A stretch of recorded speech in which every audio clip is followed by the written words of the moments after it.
Halo Bapak Ibu dan Saudara yang dikasihi oleh Tuhan, kita berjumpa lagi dalam Salam Pagi. Mari kita akan melanjutkan pembacaan firman Tuhan dari kitab Rut pasal yang ketiga. Demikian. Lalu Naomi, mertuanya itu berkata kepadanya, "Anakku, apakah tidak ada baiknya jika aku mencari tempat perlindungan bagimu supaya engkau berbahagia? Maka sekarang bukankah Boas yang pengerja-pengerjanya perempuan telah kau temani itu adalah sanak kita? Dia pada malam ini menampi jelek di tempat penggirikan. Maka mandilah dan beruraplah. Pakailah pakaian bagusmu dan pergilah ke tempat penggirikan itu. Tetapi janganlah engkau ketahuan kepada orang itu sebelum ia selesai makan dan minum. Jika ia membaringkan diri tidur, haruslah engkau memperhatikan baik-baik tempat ia berbaring. Kemudian datanglah dekat, singkapkanlah selimut dari kakinya, dan berbaringlah di sana. Maka ia akan memberitahukan kepadamu apa yang harus kau lakukan." Lalu kata Rut kepadanya, "Segala yang engkau katakan itu akan kulakukan." Sesudah itu pergilah ia ke tempat penggirikan dan dilakukannya tepat seperti yang diperintahkan mertuanya kepadanya.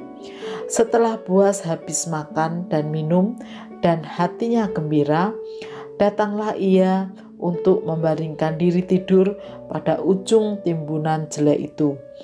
Kemudian datanglah perempuan itu dekat dengan diam-diam, disingkapkannyalah selimut dari kaki Boas dan berbaringlah ia di situ. Pada waktu tengah malam, dengan terkejut terjagalah orang itu, lalu meraba-raba di sekelilingnya, dan ternyata ada seorang perempuan berbaring di sebelah kakinya. Bertanyalah ia, "Siapakah engkau ini?" Jawabnya, "Aku Rut, hambamu. Kembangkanlah kiranya sayapmu melindungi hambamu ini, sebab engkau seorang kaum yang wajib menebus kami." Lalu katanya, "Diberkatilah kiranya engkau oleh Tuhan, ya anakku.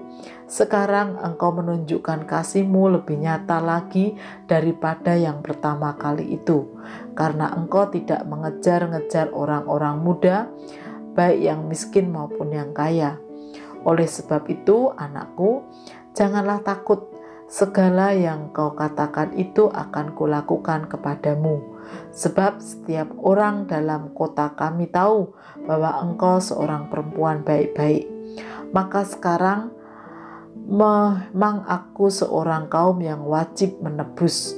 Tetapi walaupun demikian masih ada lagi seorang penebus yang lebih dekat daripadaku. Tinggallah di sini malam ini, dan besok pagi jika ia mau menebus engkau, baik, biarlah ia menebus. Tetapi jika ia tidak suka menebus engkau, maka akulah yang akan menebus engkau. Demi Tuhan yang hidup, berbaringlah sajalah tidur sampai pagi."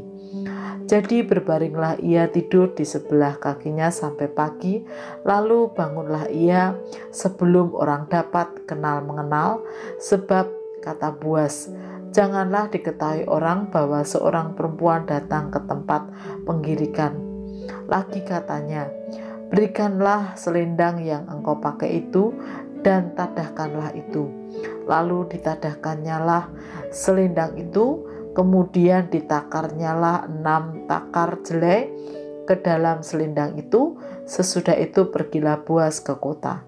Setelah perempuan itu sampai kepada mertuanya, berkatalah mertuanya itu, "Bagaimana, anakku?" Lalu diceritakannya semua yang dilakukan orang itu kepadanya, serta berkata, "Yang 6 takar jelek ini diberikannya kepadaku, sebab katanya, engkau tidak boleh pulang kepada mertuamu dengan tangan hampa." Lalu kata mertuanya itu, "Duduk sajalah menanti, anakku, sampai engkau mengetahui bagaimana kesudahan perkara itu, sebab orang itu tidak akan berhenti sebelum diselesaikannya perkara itu pada hari ini juga. Bapak, Ibu, dan Saudara yang dikasihi oleh Tuhan, moralitas itu perlu dijaga di tengah pergumulan, keinginan, atau bahkan kesuksesan sekalipun. Itulah yang nampak dari apa yang dilakukan oleh Naomi, Ruth maupun Boaz. Ketika memiliki keinginan membahagiakan Ruth, Naomi berusaha bagaimana caranya supaya Ruth memiliki suami. Oleh karena itu ia menyuruh Ruth pergi ke penggirikan atau tempat di mana Boaz beristirahat. Namun tetap menjaga sikap Ruth agar tidak sampai jatuh dalam dosa. Demikian Ruth, dia sangat mentaati mertuanya dan dia sangat menjaga diri di tengah ketika sudah berada di tempat di mana Boaz berada. Demikian juga Boaz, sebagai laki-laki yang sukses, kaya, sebetulnya ia bisa saja berbuat semaunya sendiri, apalagi ketika melihat Ruth ada di tempatnya. Namun, ia adalah laki-laki yang sangat menjaga moralitas. Ia tidak mau gegabah dan ia tetap menghormati orang lain, keluarganya, bahkan perempuan yang ada di sisinya yaitu Ruth. Kiranya kita juga dimampukan untuk menjaga moralitas yang baik di dalam sikap hidup sehari-hari, apapun yang kita alami. Tuhan menolong kita. Mari kita berdoa.